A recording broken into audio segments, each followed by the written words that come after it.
Hey, I'm John Crestani. In this video, we're going to be talking about how to do public speaking and not get nervous.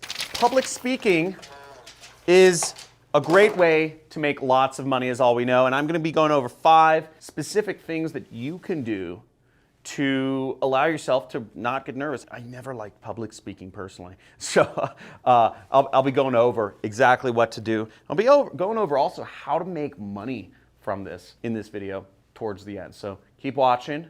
Check it out.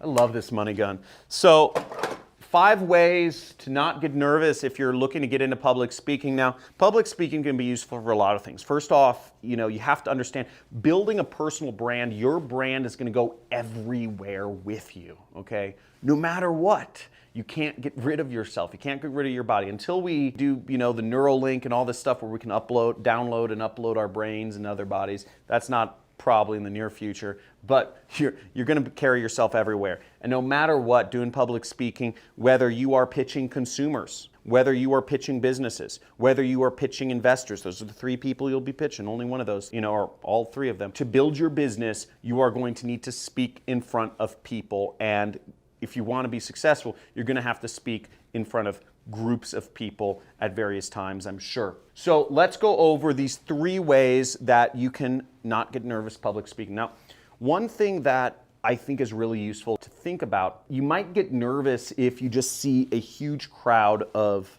500 people in front of you. Like right now, I'm speaking to Alicia, who's behind the camera. But really, in reality, I'm speaking to maybe 10,000 people that are my YouTube audience, or whatever it is. If I thought about 10,000 people in front of me, or if I was in a stadium and I was speaking to 10,000 people, that would get scary. I try not to think about that. I never talk like you all. I talk to you. I talk to one person. So think of it as one-to-one. If you think of it as a one-to-one conversation, you'll be a lot more successful. I do this in emails too, right? So like this is just standard email copywriting practice is you're not speaking to the masses, you're speaking to one person 10,000 times.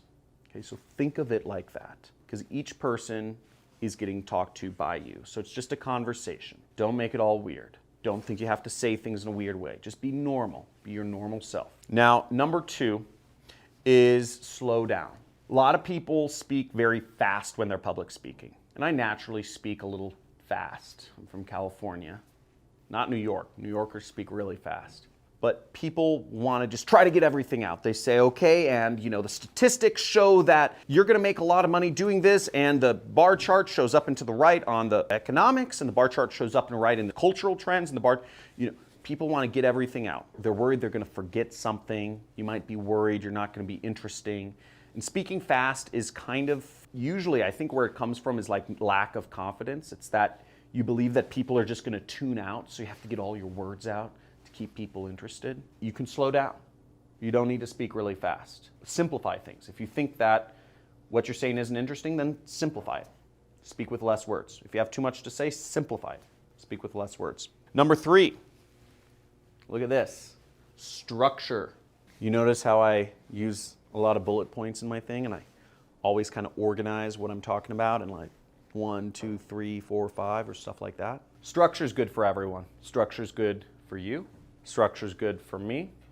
Structure is good for just general understanding, right? So I always structure what I'm talking about because otherwise it can turn into a long ramble. And it also gives the audience that you're talking to, the people, gives them something to glom on to.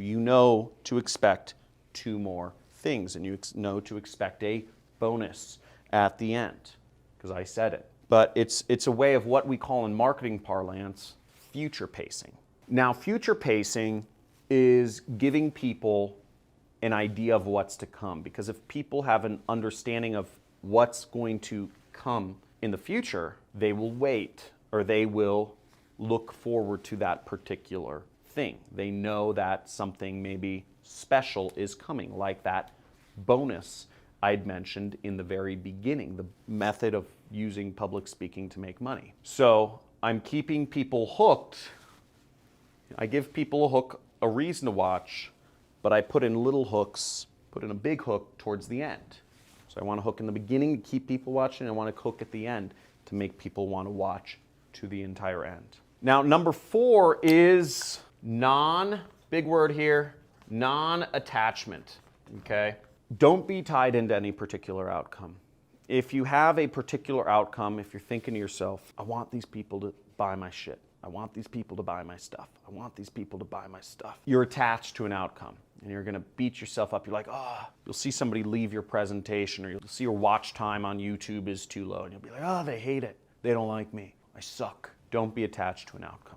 The more you're attached to an outcome, the more you're gonna fail. Now check this out. Let's say I was at a bar or something and I wanna approach a pretty lady, right? And I'm walking up to this pretty girl and all I'm thinking of is, I want to get this chick in bed. Jeez, she is so hot. Look at that body. And I mean, there's a midget woman, but maybe I'm into midgets.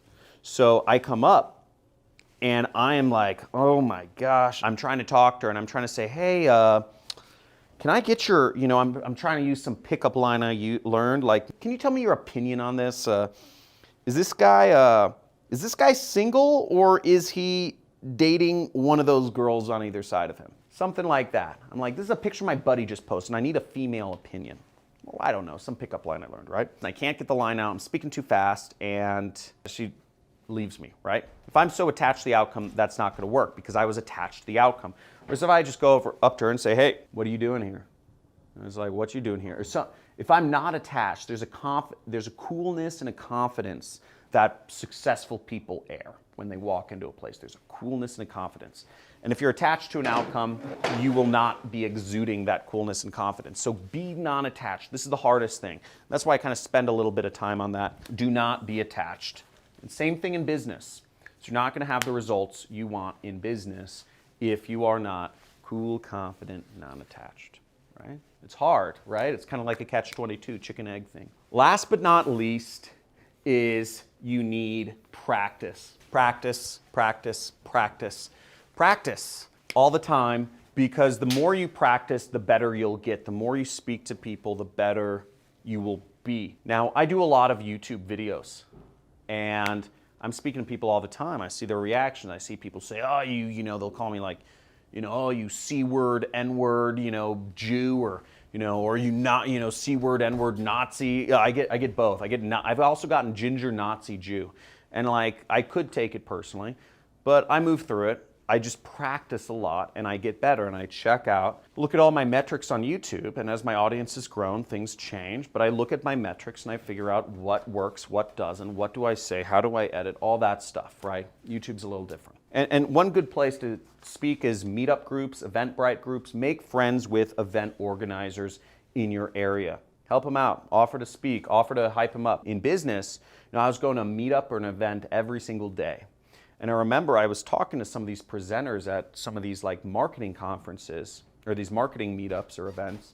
And I said, hey, you're really making money doing this? Like, is that work? How do you do that? Like, you didn't explain like this, this, and this. How do these dots connect? And then eventually I'd kind of find out, he's just trying to pitch people. He's just trying to sell something, from the presentation area. I wanted to get more into anything. So I said, well, will you tell me more of your secrets or will you tell me more stuff or connect me with more things or show me more stuff if I'll help you out somehow? I started helping out my friend Gary, who ran this was back in 2009. I'd be his hype man. I would introduce him. I'd talk for about 15 minutes in the beginning, and then I'd hand it off to him and make him look really cool. Because if he just introduced himself, you don't look that cool. Whereas if somebody else introduces you, you look a lot better. So I was his hype man. One of the best ways I think to make money doing public speaking is, I haven't done much like live public speaking, but I actually view YouTube as a public speaking forum. This video itself is a sort of public speaking, but not totally, right? There's editing involved, there's cuts, it's a lot different. We're not interacting live. I'm not interacting with you live. But what you can do, and where there's a huge opportunity on YouTube, is live streaming. I think people really underestimate the value of live streaming and just how important that can be and how much money you can make doing that. Not a lot of people are doing that, and that is public speaking on the internet. can't edit that. You have to react to the audience. People are writing in their comments as you speak. So practicing doing that, maybe once a week you do a live stream on your YouTube channel if you're trying to get into this. And interacting with an audience live, go on Periscope, go on Facebook Live. There are a couple different other mediums where you can live stream and you can start getting good at public speaking, interacting with the audience, because they're going to catch you off guard. I do a lot of webinars. I have an audience, you need an email list, you need all this stuff, but I do a lot of webinars, and I have to interact with the audience live. I have to explain to people a concept, I have to sell people a product, but I have to interact with people live during that process and address questions or concerns or whatever's going on. So very useful skill. There's very easy ways that you can start practicing it, and it will make you very successful. One of my students, Ahsan Habib, I'll have my editor link to his testimonial video. He's made hundreds of thousands of dollars doing affiliate marketing. He's very successful. He went through my course, the Super Affiliate System. I think he went through Super Affiliate System version 2. We update it every year. But Ahsan, he is now very prolific and very famous. He's spoken at a couple events in Bangladesh, which is a country of about the same number of people as America. Very small country, but it's the same number of people as America. And he's a celebrity in Bangladesh because of his success. People have just flocked to him because they don't have many people to model in that country. It's one of the poorest countries in the world. Now, if you're looking to learn more about how to do YouTube and how to get into that and start building an audience, I suggest you check out my video, how to make money with YouTube 6 Easy Tips. Very good video. I posted back in October 15th. It's a great video.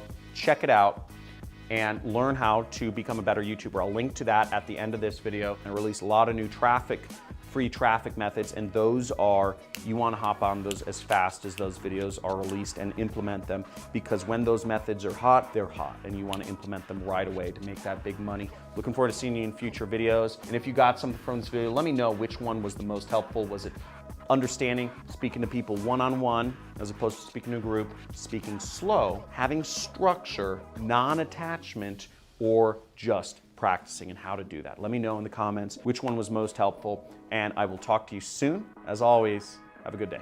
See ya.